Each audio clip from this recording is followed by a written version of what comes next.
1 week before the wedding, my fiancé faked a deadly accident to break free from me.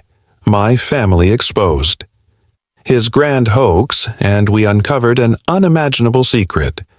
What would you do if, just days away from saying "I do," your fiancé invented a tragic accident to avoid getting married? This is the story of how my future husband tried to dodge the altar by lying about his own physical integrity, and how my family, united by determination and love, uncovered an even darker reality than I ever imagined. My name is Amalia. I'm 28, and I live in a mid-sized city where almost everyone knows each other. From a young age, my family, especially my parents and my Uncle Hector, instilled in me the values of honesty and loyalty. Perhaps that's why betrayal and falsehood hurt me twice as much. For years, I dreamed of a fairy tale wedding. No excesses, but full of memorable moments. I met Jonathan 2 years ago at a work event. He was charismatic, outgoing, and, above all, attentive to me. It didn't take long for us to formalize our relationship. On the surface, everything seemed to be going great.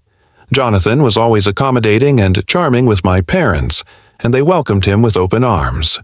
However, Uncle Hector often warned me cautiously. "I don't see him as very transparent. Are you sure he's the right man?" Blinded by love and the prospect of building a life together, I believed my uncle was just being overly protective. When Jonathan proposed, everything seemed to flow smoothly. I was eager to take that big step. My parents, thrilled, offered to fund part of the ceremony. My Uncle Hector, who's a doctor, promised to look after my health and help me handle pre-wedding stress. My circle of friends planned the bachelorette party. It felt like everything was falling into place. But as the date approached, Jonathan became more distant and looked tense.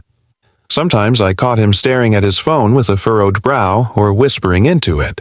I chalked it up to typical wedding nerves.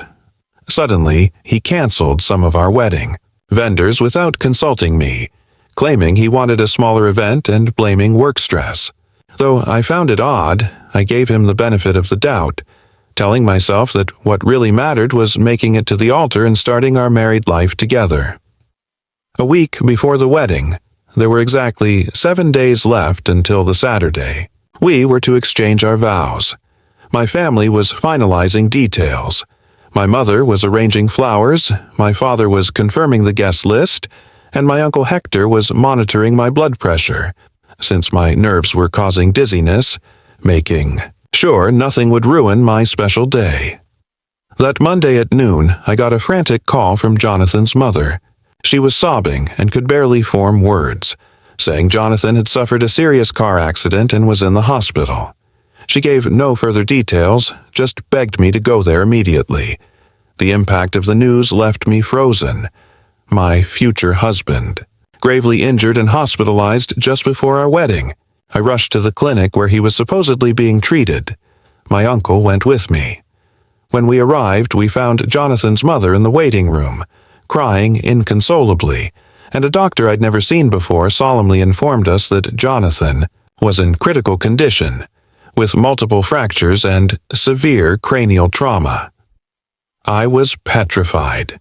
He added that Jonathan was sedated and couldn't receive visitors. It was heartbreaking.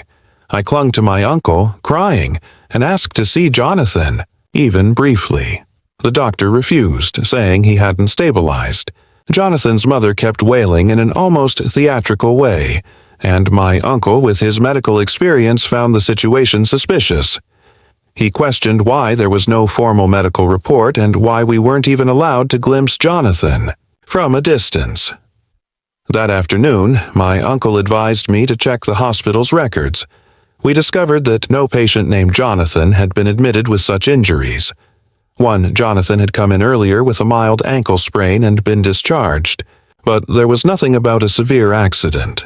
When we returned to the waiting room, Jonathan's mother had disappeared, and the supposed doctor couldn't be found. Confused and worried, we left the hospital. A nurse my uncle knew confirmed that no one with the described injuries had arrived that day. My uncle, increasingly concerned, told me it was possible my fiancé was faking the entire accident to avoid getting married. It sounded cruel and absurd, but the facts pointed that way.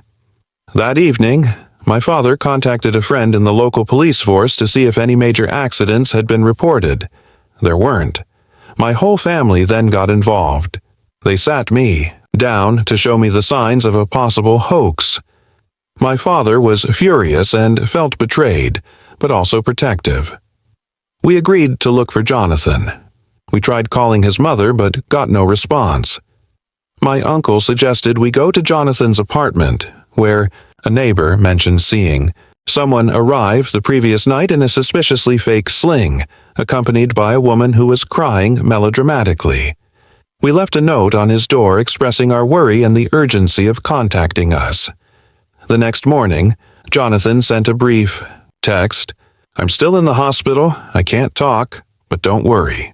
That clinched it for me. He wasn't in any hospital. 2 days later, my uncle got a tip from a fellow surgeon who recognized him at the hospital. He learned that Jonathan had bribed a fake doctor to stage the scene in the waiting room. I was stunned. How was Jonathan paying for this? Hadn't my parents given him money in advance for wedding expenses? My father had indeed given him cash that Jonathan claimed was needed for decorations and music. Now it looked like he might have used it for this scheme, or to escape.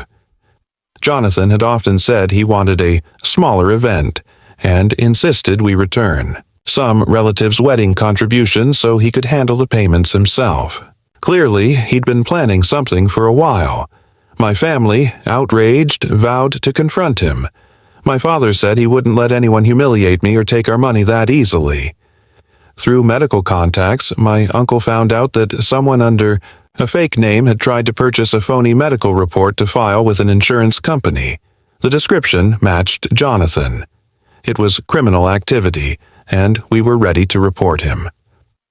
2 days before the wedding, Jonathan suddenly showed up at my house wearing a sling on his left arm and bandages on his forehead, limping like it was a performance. My mother answered the door, then called me over.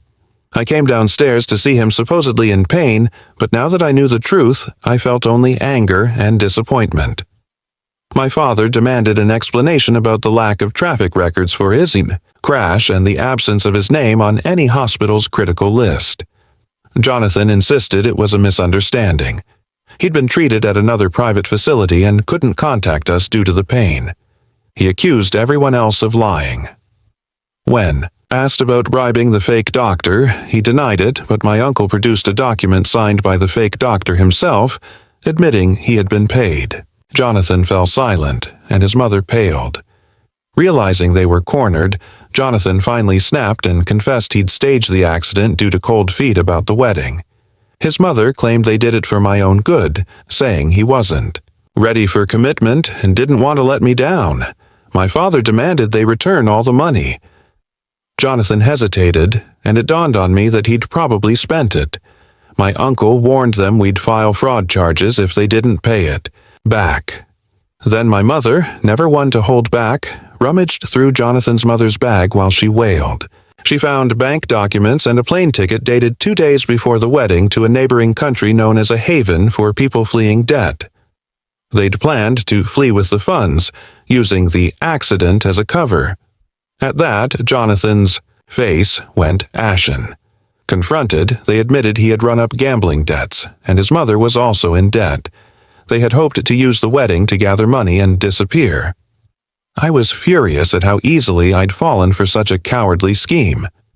Jonathan wanted to marry me, or avoid marrying me at all, just to solve his financial problems. My father told him to leave and never come near me again. Jonathan tried dropping to his knees and begging for forgiveness, but I remembered my uncle's repeated caution not to let love blind me to deception. I turned away. We demanded they sign a statement promising to repay the money. Cornered, they signed and left. I broke down in tears and tore up what remained of the wedding invitations. On what should have been my wedding day, I woke up with a heavy heart. My family, however, decided not to cancel everything. They turned it into a gathering of comfort for me. Relatives who'd already arrived offered their support. There were tears, a few ironic laughs, and confessions that some had sensed Jonathan's dubious nature but didn't want to spoil my happiness. Despite the pain, I felt the warmth of my loved ones reminding me I was worthy of better. Jonathan tried contacting me days later, asking for a second chance, but I told him it was over. My father and a family attorney pursued him for the money. I heard he ended up in legal trouble for faking medical bills, and his mother faced consequences as well. Looking back, I'm grateful I discovered his deceit before we were legally bound. The scale of his charade, faking an accident, paying a fake doctor, planning to vanish with wedding funds, showed me just how desperate and cowardly he was. My family became my rock, showing me that true bravery can also mean refusing to move forward when a situation reeks of deceit. Over time, I recovered from the sting of betrayal. I learned to value myself more and not pin my happiness on anyone who doesn't truly respect me. Though I still shudder at the memory, I also feel gratitude for the unwavering love of my parents, my uncle, and my friends. If I ever decide to wear white again, it will be with someone who truly understands that commitment isn't a quick payday or an elaborate escape, but a genuine, lifelong promise.